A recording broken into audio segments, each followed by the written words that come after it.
The former Minister of Education during Olusegun Obasanjo's administration says corruption has taken another dimension in Nigeria as corrupt politicians have hijacked democracy and institutions of governance in Nigeria.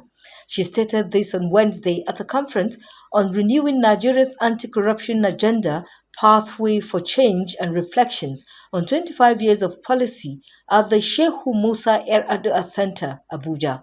Ezekewsili lamented that corrupt practices have become the norm in Nigeria, adding that the citizens must take action to address the issue of corruption in Nigeria. Until society refuses to accept a climate of corruption as a norm, nothing you do on the other pillars would work. So, a key thing that addresses that is actually when the people finally say to themselves, this is too costly for all of us. Corruption as a cancer can kill all of us. She also commented on the issue of a member of the National Youth Service Corps who called on government to look into the state of well-being of youth corps members.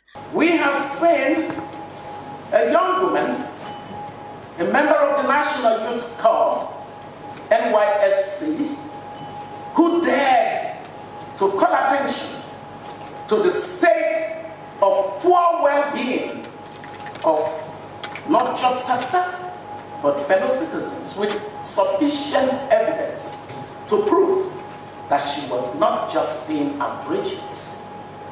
What followed that citizens' feedback on state of governance was an attempt to trample on her right to expression.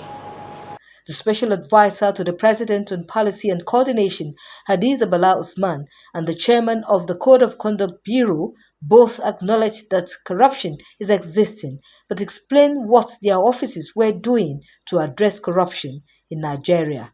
Us from the anti-corruption agencies, we have already developed a system where we are cooperating with each other. Somebody was asking me about the achievement of CCB yesterday. I was on news, somebody was asking me about that. Many people will not be aware that EFCC and ICPC, they request for information from CCB, and then we provide those information on public servants that they are investigating. Even though I have to admit they have to go and do so many other things, but that forms part of the basis of their successes. Two is information. To what extent are they giving the information to enable advocacy by the civil society? To what extent does civil society use that information for advocacy and not blackmail?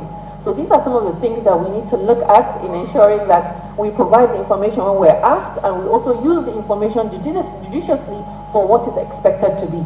A panel discussion interrogated 25 years of anti-corruption efforts in Nigeria and the way forward. For my own suggestion personally, I would think the opportunities to begin to build coalitions in ways that resonate with the people. People are no longer interested in governance issues because they feel like corruption issues are not being addressed. Every day we keep mentioning this. But the coalition we need to begin to talk about needs to cut across civil society, government institutions, private sector, as well as the media.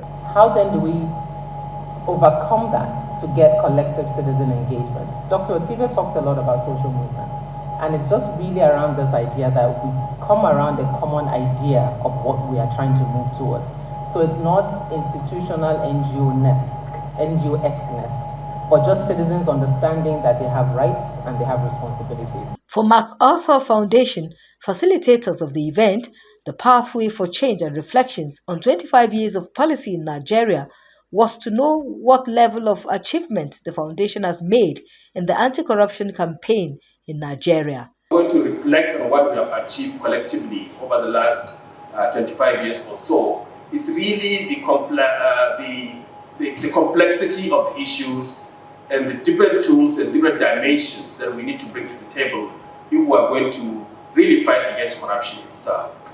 So for me, I think when we look at the ecosystem and the density of the people who are doing a lot of work here, I think that many of you who are working with faith leaders, many of you who are working with children, many of you who are looking at media and journalism, many people who are the civil society, naming and shaming, the criminal justice people. I think this complexity of tools that is there now is something that I think we have all achieved over the last 25 years.